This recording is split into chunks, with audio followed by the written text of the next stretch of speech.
Tapos anuhin mo lang, pagkatas mo lang. Kaya nito mo lang huwag mo na pipitan. Tapos bili ka ng hair shine. Ha? Yung hair shine. Ano yan? Yung parang oil. Pwede mo, kailangan ano yun. Parang malagkit ka tayo sa...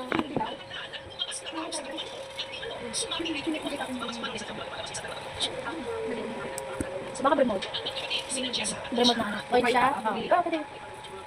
Pagkatas mo ano. Diba naligo ka? Tapos ano mo lang ito. Tutukuyin mo lang ano. Tapos lagyan mo. Tapos lagyan mo siya. Medyo dry lang yung... initin mo yung... Matagal ka ba na ako? Oo, para siyang dry. Oo, nag-disaster siya. Huwag ka mo lang ano, headwise wish na lang mag-ano. Kaya, maayos kasi yung buhok mo. Alam mo nakapal. Oo, tapos pag-init ko. Yes. Ito yung mabilis na. Sabi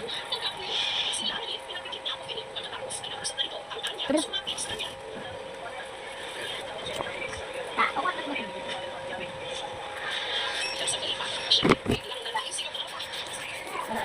Hindi naman siya yung kulit na kulot. Ano siya, buhok natin. So, ilalim niya maganda eh. Di ba lang dito? Oo, gawa nung ano. Lagi ko din kasi napupuloy. Gawa nga ang pangit niya. Gawa nung ano, putol-putol.